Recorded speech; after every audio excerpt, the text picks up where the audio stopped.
well, this is the first stand-up show I've done in like 17 years. I'm headlining, so I guess I win.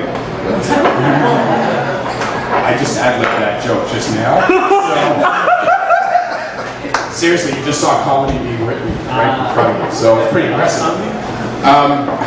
It's good though. There's like a lot of people that I know. It's just having a great because when I bomb horribly and hang myself later, I'll know exactly who to blame in my suicide note. It's good. I'll just copy and paste the Facebook invite list. I do have some questions about the warnings. You know, the commercials with the kids and they're missing the limbs and the keychains and the robots and etc. There's something fishy going on there because, well, first of all, who are they kidding? Those kids weren't any worse. They're like 8 years old. And second of all, I saw one of the commercials the other day and he was born without the arms and legs. He's not even an actor. He's just a torso asking me for money, which, you know, I mean, if I was in, you know, Vietnam or Korea or whatever, and I had a leg torn off, I'd be pretty pissed off about that. And what's he's going to use the money for new legs? At least I'd spend it on something useful, like hookers. I'm 31 years old, which I know is kind of late to be starting this kind of thing, but it's not really that old. But you know, a lot of my friends now, they're having babies and getting married, and they're buying houses, which is, you know, like a thing I'm obviously never going to do. But the thing is, then they invite me to their houses, which is, I gotta, you know, get out of the filth and hose myself off and stuff. But then when I get to the house, they want to give me a tour of the house, which, I mean, you know, I'm polite because, you know, I'm a nice guy and I'm going to be drinking all the booze and stuff. But really, who really wants to look at somebody's house when we go over? Because, I mean, okay, there's only really two ways that can go. Either A, your place is shittier than mine, and, you know, then I'm just going to judge you and talk about you behind your back, because I do that kind of thing. Or, way more likely, your place is like a lot nicer than mine, and, well, then I'm going to resent you, and, you know, steal prescriptions from your medicine cabinet.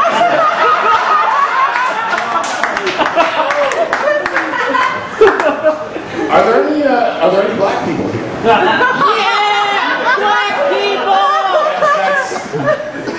I'll give you a little grammar lesson. That's actually a rhetorical question, because obviously a couple have performed. Actually, one performer before me, so I'm just saying. Exactly. It's the service of the joke, if you understand. So, anyways, I do have a question though. I have a question for the couple of black people who are in the audience. Oh my God. Does it bother you when white people pay to get a suntan? Because I got to tell you, it would really bother me, and I'll tell you why it'll bother me. Because I was born and raised Jewish.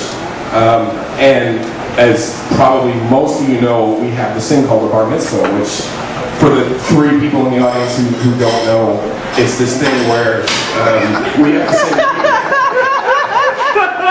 sing in Hebrew for a while, and then we hire a really shitty DJ, and everyone we know gives us money. It's kind of like a big deal.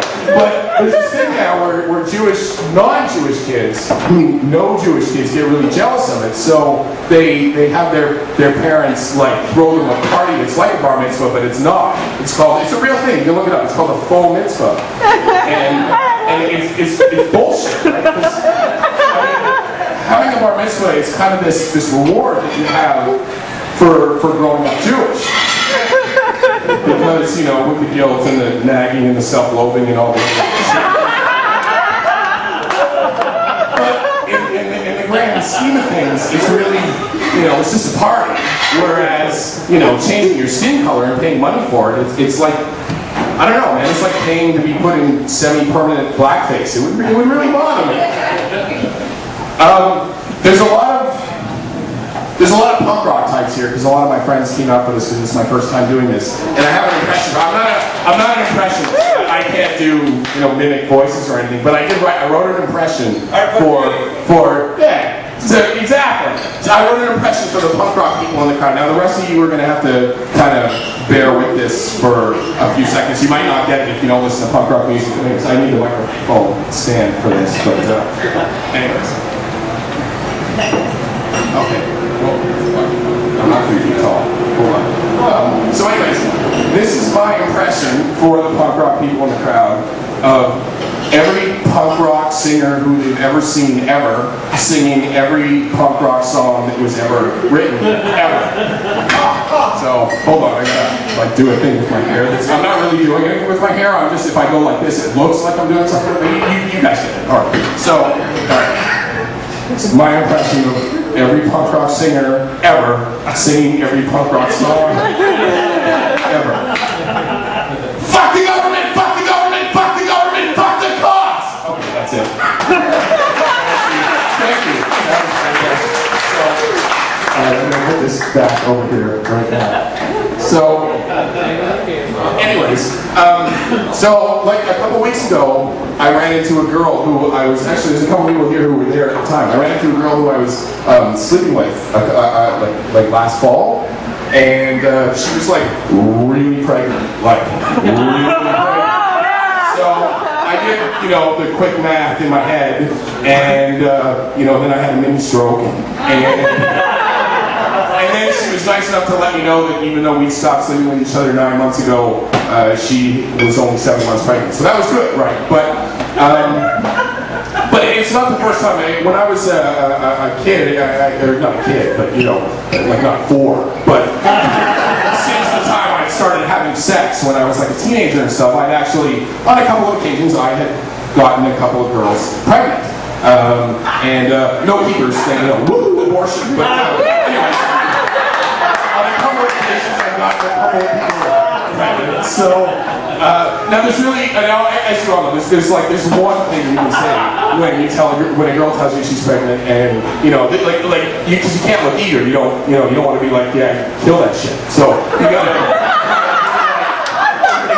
There's only, so you know, you gotta kind of hold her hand and you look her in the eye and you kind of say, you know, whatever decision you make, I'll support you 100%. And that's the only thing you can say. Now, about a week ago, the girl that I'm seeing now, she sat down with me and she told me she was thinking about getting breast implants.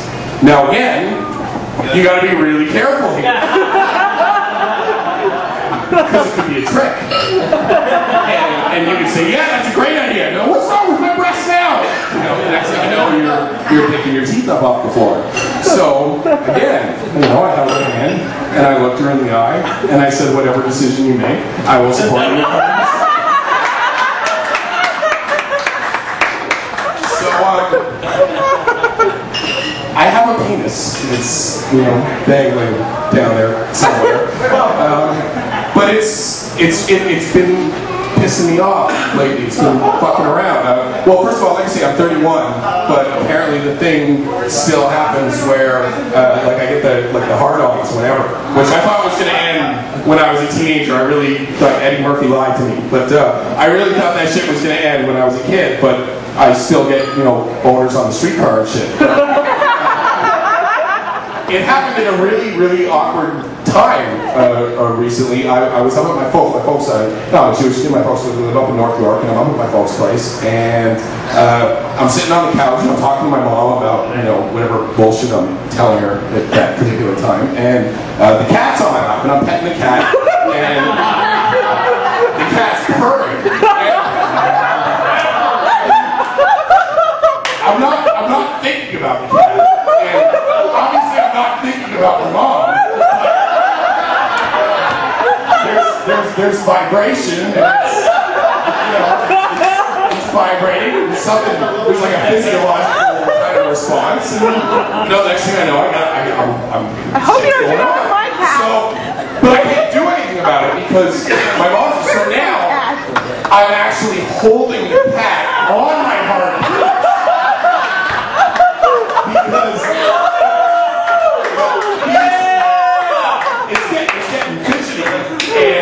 And if he jumps pops off, my mom's gonna know what's going on. So I'm holding him, and I just have to sit there and wait it out. Which, let me tell you, the relationship between the cat and I lady's been a little fucking weird.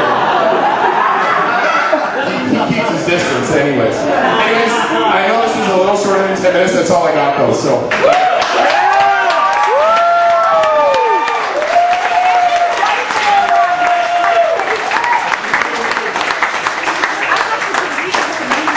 Take your pants. You have a little worry. You had a cat fucking story. Thanks for coming.